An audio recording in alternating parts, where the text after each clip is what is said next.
Assalamualaikum warahmatullahi wabarakatuh. Salam sejahtera untuk kita semua. Saya ucapkan terima kasih untuk Dr. Syamsul Hadi MPD dan teman-teman program Doktoral Pendidikan Dasar tahun 2021. Semoga semuanya sehat selalu. Nama saya Faisal Valendra, mahasiswa program Doktoral Pendidikan Dasar tahun 2021.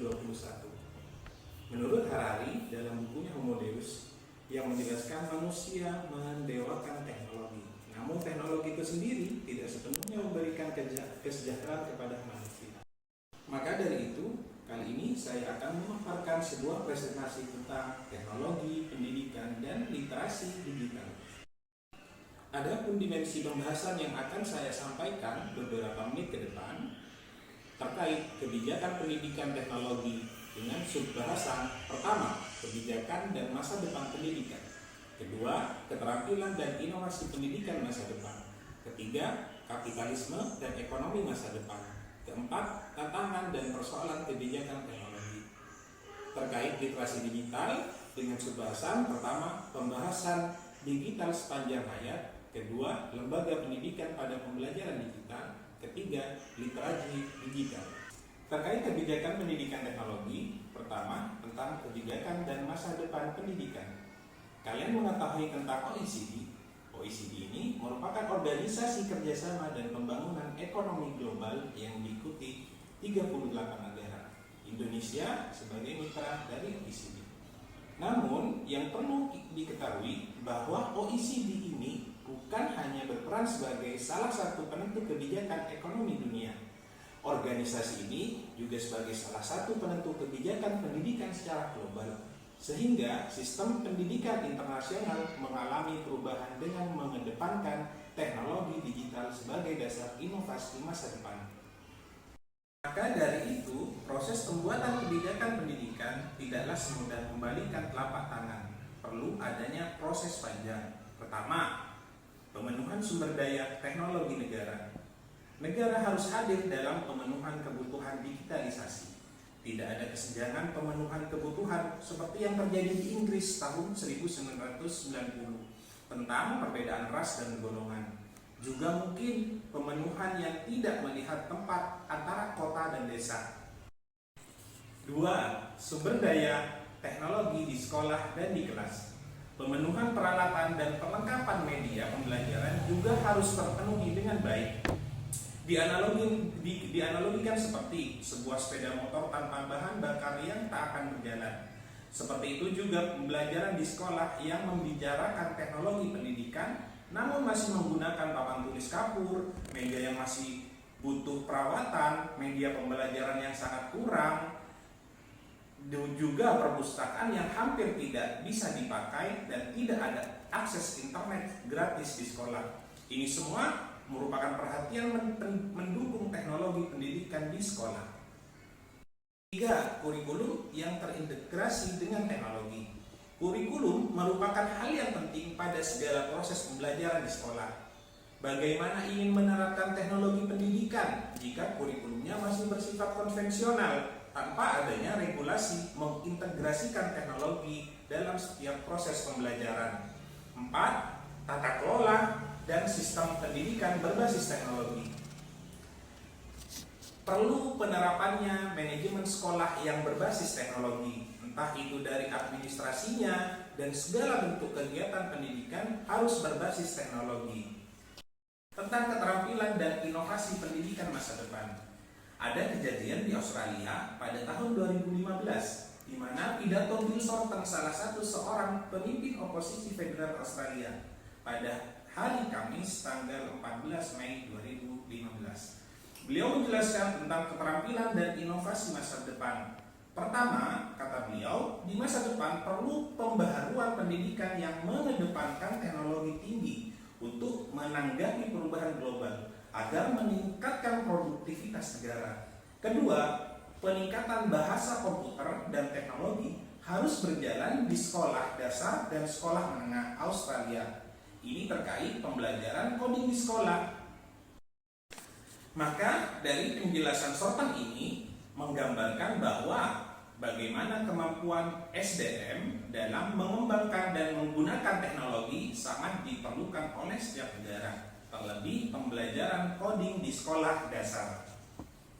Sebenarnya, jika melihat sejarahnya, pembelajaran coding telah ada pada tahun 1960 di sekolah dasar dan 1980 telah pudar karena mementingkan pembelajaran pengelolaan kata. Lalu pada tahun 2010 diperkenalkan kembali pada sekolah dasar di Estonia, Yunani, Inggris, dan Australia.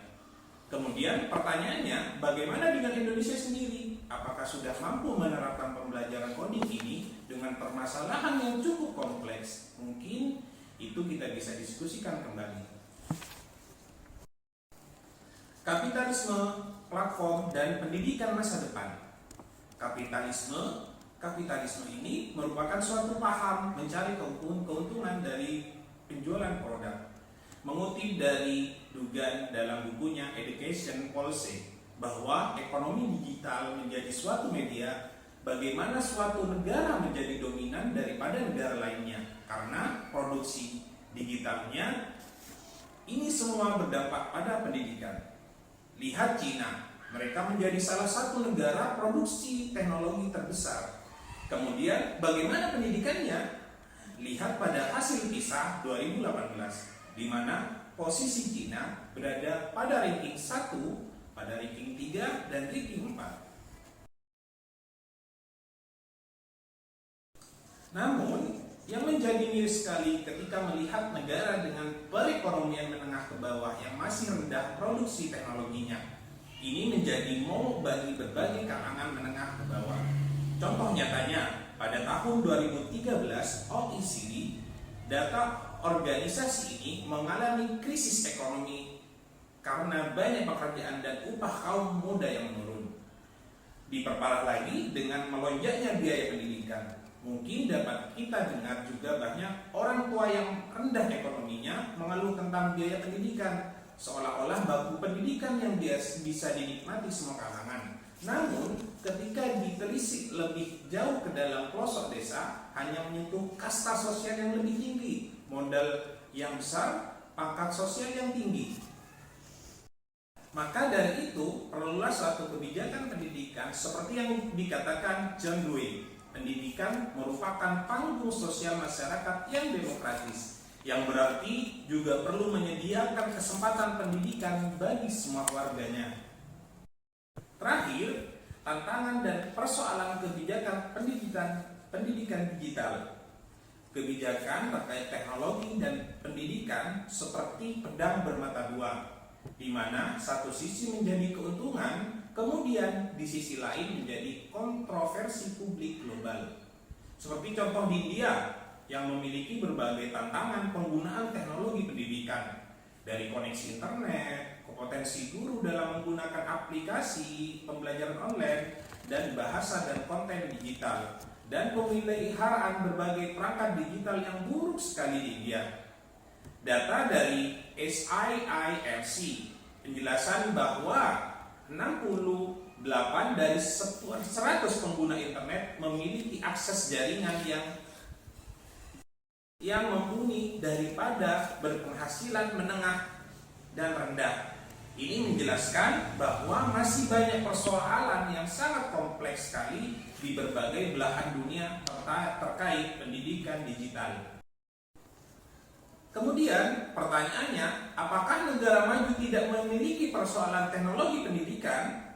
Jangan kira, bahkan negara maju masih banyak contoh persoalan tentang penggunaan teknologi pendidikan, seperti peretasan data, permasalahan inovasi pembelajaran yang melibatkan orang tua.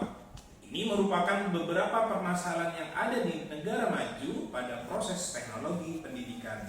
Apa yang harus kita perbaiki? Kita harus mengambil beberapa pelajaran dari berbagai persoalan di atas untuk memperbaiki proses teknologi pendidikan, seperti pemenuhan akses internet di pelosok negara, kebijakan terkait privasi administratif dalam pendidikan teknologi, dan inovasi pedagogis antara guru, orang tua, dan murid. Dimensi kedua terkait literasi digital. Pertama, tentang pembelajaran digital sepanjang hayat. Belajar sepanjang hayat merupakan konsep di mana personal manusia mengalami proses penerimaan pengetahuan yang tidak dibatasi dengan kualitas dan kuantitas. Kualitas di sini memiliki arti bahwa manusia belajar hakikatnya dapat belajar dimanapun tanpa melihat baik buruknya tempat. Sedangkan kuantitas ini menggambarkan bahwa personal manusia menikmati proses pendidikan tidak dibatasi oleh umur. Sama halnya dengan pembelajaran digital sepanjang hayat yang memiliki konsep pembelajaran digital yang sumber daya belajarnya tidak dibatasi ruang dan waktu. Kini, konsep pembelajaran digital sepanjang hayat menyediakan kelas terbuka, menyediakan berbagai sumber belajar yang melimpah, sehingga peserta didik entah itu dari rumah atau dari lingkungan masyarakat dapat menggunakan teknologi untuk mendapatkan pendidikan secara formal dengan berbagai aplikasi pembantunya. Ada 3 konsep yang harus diterapkan dalam pembelajaran pendidikan digital sepanjang hayat. Pertama, pendidikan formal yang harus menyediakan akses internet kepada proses pembelajaran. Kedua, pendidikan non formal bahwa setiap kursus pelatihan harus menerapkan teknologi dalam proses pembelajaran. Ketiga, pendidikan informal bahwa peserta didik memerlukan akses teknologi pada pendidikan di keluarga dan masyarakat. Maka dari itu, peran pemerintah, swasta, dan masyarakat sangat dibutuhkan mensukseskan pembelajaran digital sepanjang hayat. Kedua, tentang lembaga pendidikan pada pembelajaran digital. Sudah dijelaskan tadi bahwa pentingnya peran pemerintah dalam proses pelaksanaan pendidikan digital sepanjang hayat. Maka secara vertikal ke bawah harus ada pengaruh dari lembaga pendidikan pada setiap satuan pendidikan. Lembaga pendidikan dari atas hingga satuan sekolah sudah harus dapat mengembangkan pendidikan dan pembelajaran digital diterapkan pada masa ini. Ada beberapa langkah yang harus dilakukan setiap lembaga pendidikan untuk menerapkan pembelajaran sepanjang hayat berbasis digitalisasi.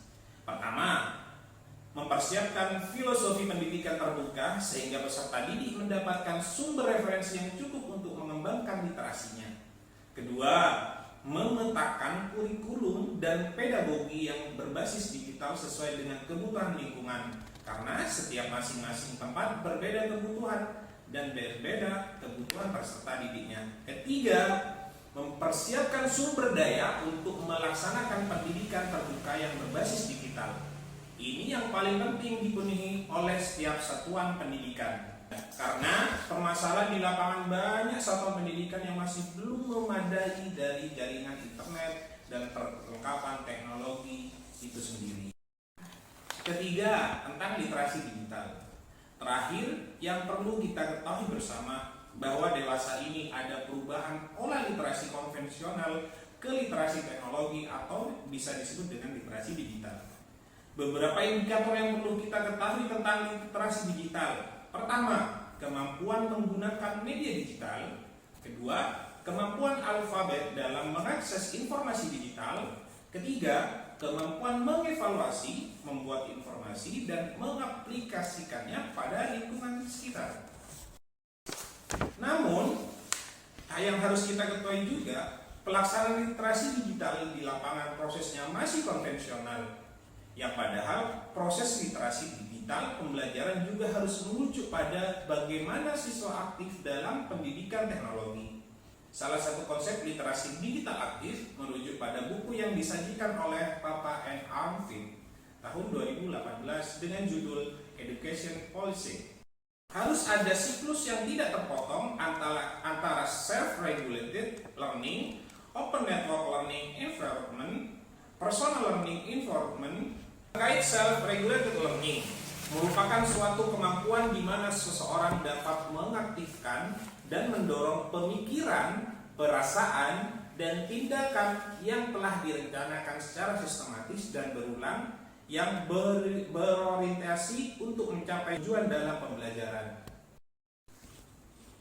Terkait open network learning environment, menyajikan konteks perspektif sumber daya alam dari lingkungan untuk membangun berbagai sudut pandang melalui sistem komputer. Terkait personal learning environment, lingkungan belajar yang memenuhi kebutuhan belajar secara bermakna bagi pembelajaran, sehingga peserta didik yang belajar dianggap sebagai pusat dari proses pembelajaran dan bertanggung jawab atas pembelajaran mereka sendiri untuk memutuskan apa yang akan mereka pelajari, bagaimana mereka belajar, dan bagaimana mereka menilai pembelajaran itu sendiri. Demikian presentasi tentang teknologi pendidikan dan literasi digital yang saya telah sajikan. Kita akan bertemu lagi insya Allah pada materi-materi pendidikan selanjutnya. Wassalamualaikum warahmatullahi wabarakatuh.